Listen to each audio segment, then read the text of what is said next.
Hello Anna, Marlon here, and today I'm presenting you struggling, fighting, but most important, living as a Tehran's woman as my textual rhetorical analysis work for this class.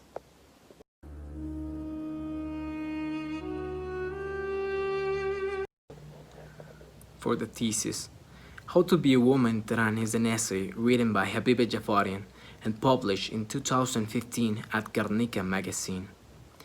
It seeks to demonstrate to readers the everyday handicaps and discrimination women often encounter in Irani society, using her life story point of view throughout the essay. With rhetorical strategies such as repetition, first-person storytelling, and refrains and popular phrases, it places a good portrait of ethical dimensions to tribute women who kept fighting Tehran against its misogynist customs and laws. Now this here is the rhetorical triangle containing text, communicator, context, and audience.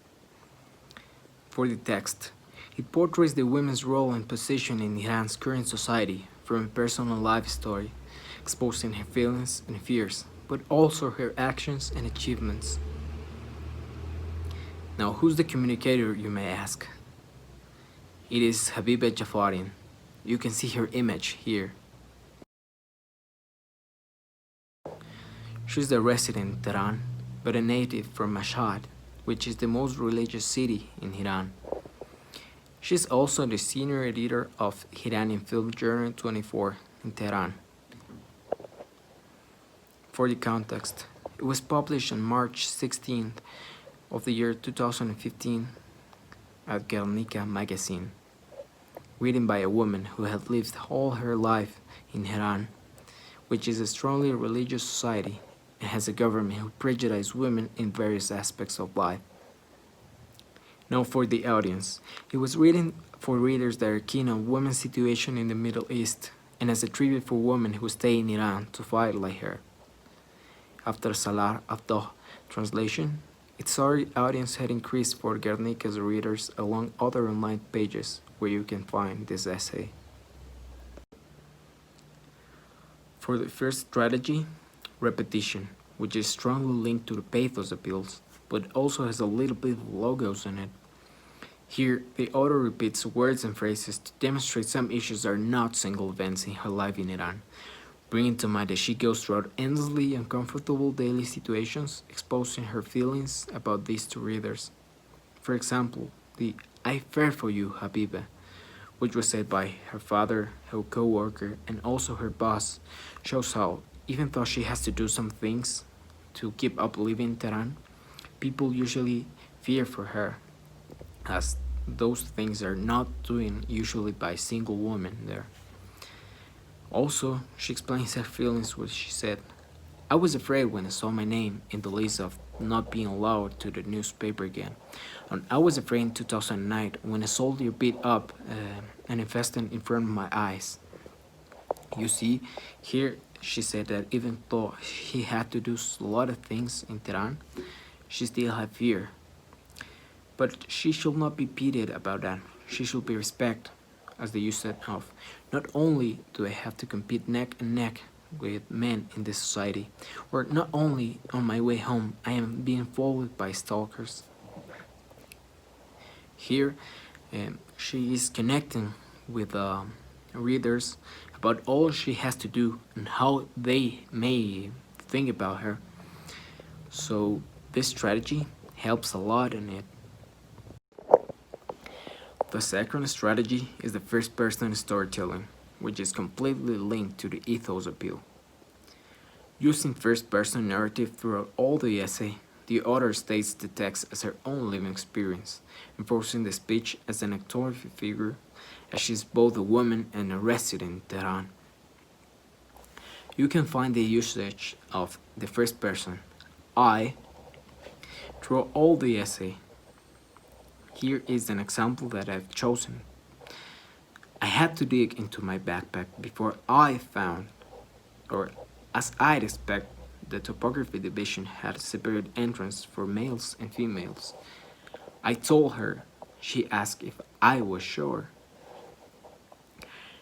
This strategy completely helps a lot to the essay, as you are convinced to everything she says is true, for being the authority figure and for being a woman and a resident in Tehran. For the third strategy, and that is reference and popular phrases, it is completely linked to the ethos appeal again. With the use of refrains and popular phrases, the author showcases the thoughts, essence, and idiosyncrasy of Iranian society, helping readers comprehend her position by using a powerful ethos resource. For example, Habibe's mother refrain: I was always my own woman, and was always my own man too.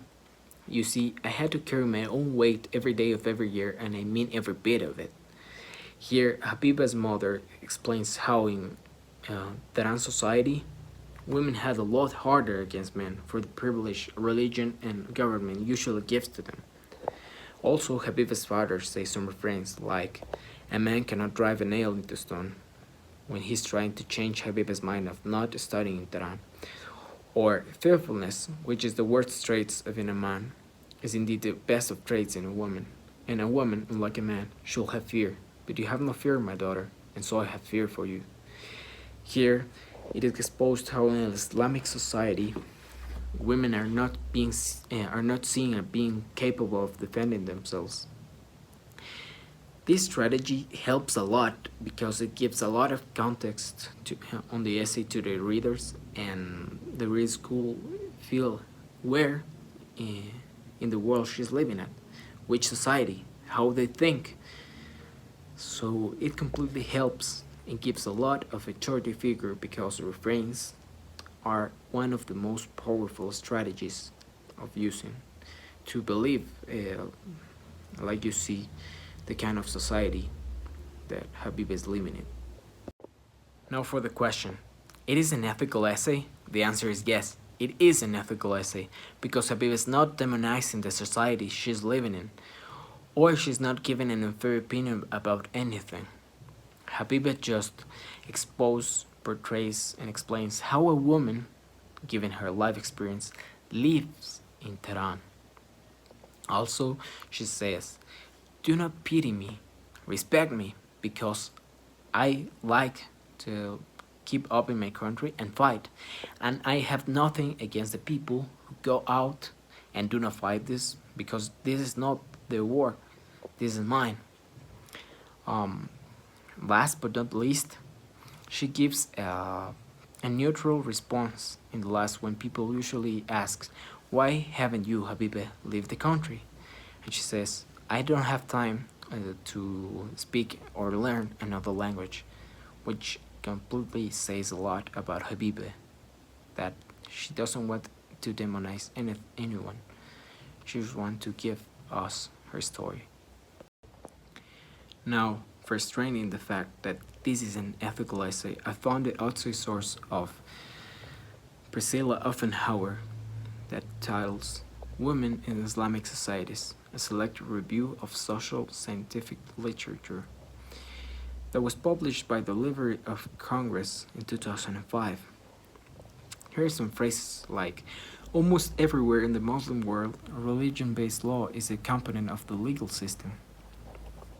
This has to do everything with Habiba's essay because she exposes a lot of how in government or offices or even in a legal status, men has a lot of privilege over women. And in pushing for women-friendly reforms of personal status law, modernizing lights have always met and often succumbed in the face of stiff resistance. This is key to the Habiba's essay because she's not trying to fight against the government or anything, but against the customs. And when she said, I keep up fighting here, she wants to change that, which is a noble cause. Also, this strengthens the fact that even though she's not directly fighting against it, like manifesting or trying to pull out some laws, she is giving us the speech of how women are treated in Iran, and by thus warning the whole world that there are some issues that have to be dealt with. but she's not asking that. She says, "Don't worry, this is not your fight. I'm gonna fight it."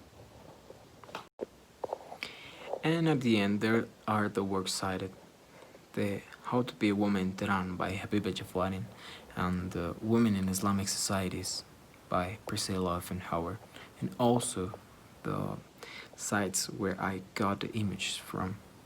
Thank you.